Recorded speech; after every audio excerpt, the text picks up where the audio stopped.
and welcome to part 4 of Deborah, Prophetess and Judge of Israel. We're going to pick right up where we left off. The armies are in place. Deborah has heard from the Lord. She has shared and given the message to Barak. He has agreed to follow the Lord's plan. He has asked for the prophetess, the woman of God, to be there with him. And he did a wise thing, in my opinion. And there's the enemy there and by the river Kidron, and they're ready to have this battle. And so the fighting is about to begin, and everybody's waiting. The Lord has done exactly what he said he would do. He said he would lure the enemy there. He said, I'm going to draw him to you. And Barak and Deborah were faithful enough to follow God's plan, his strategy, right to the T. We can do no better. We can have no better strategy than listening to the voice of God and obeying him. It says then in verse 14, and Deborah said to Barak, up, for this is the day in which the Lord hath delivered Sisera into thy hand. Is not the Lord gone out before thee? So Barak went down from Mount Tabor, and 10,000 men after him. Now that sounds pretty good, but it was nothing compared to the army and the enemy they were facing.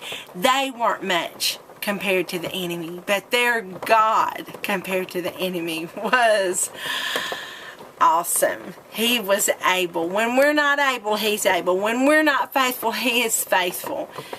When we're not enough, he is enough. Praise God for that.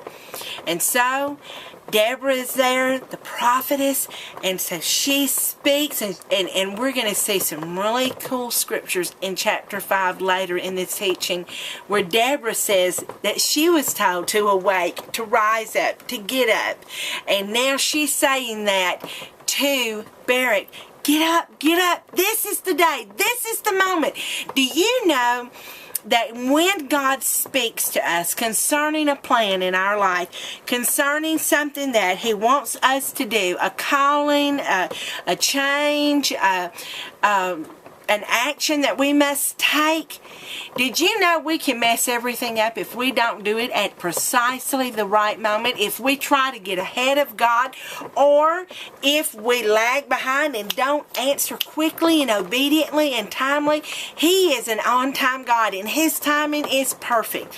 And there is nothing more powerful than being in that exact timing, with God's timing, to cooperate with his timing in our lives. So it says then, Deborah said, get up, for this is the day. And listen to what happens in verse 15. It says, and the Lord, in King James it says, discomfited Sisera and all his chariots and all his host with the edge of the sword before Barak, so that Sisera lighted down off his chariot and fled away on foot. Discomfited. That's not exactly a word that we use often today. So let's look a little bit more closely at exactly what that word is. In some other translations, New King James Version, it says he routed Sisera. Another one in the New Living says, when Barak attacked, the Lord threw Sisera and all his charioteers and warriors into a panic. And then Sisera leaped down from his chariot and escaped on foot. NIV says, at Barak's advance, the Lord routed Sisera, and Sisera abandoned his chariot. He thought that was his strength. I mean, that's what's so important here, that you will see this time and time again when the enemy attacks you.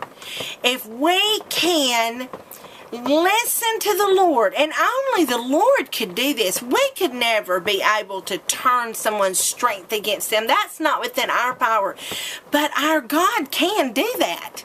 He can turn what was intended for evil and turn it for good. You remember that Joseph said that to his brothers, and I've seen that. We know Romans 8:28, he said, for all things work together for good. And you may be looking like Barak was at the top of that mountain and saying, there's 900 chariots of iron down there ready to destroy us, and all of this multitude of soldiers, and there's no hope, and they're too strong for us. But God, how could that be for our good? But God did turn this for good. Now, how did he do that? Well, here's what he did. You can read more fully about it in Judges 5, and then you can read about it in some other historical accountings as well.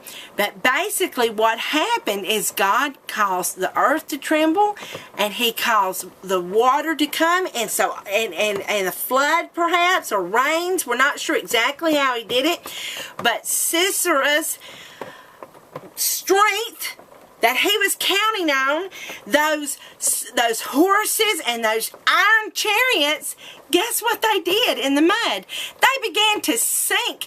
That which he counted on to destroy God's people became a weakness to him. His horses could not pull the chariots. The chariots could not move. They couldn't hurt anyone.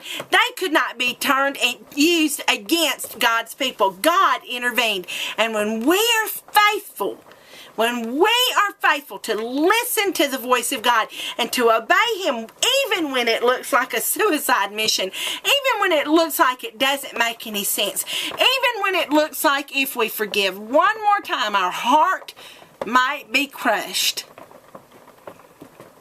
we can trust him. We can trust him, not because of our abilities.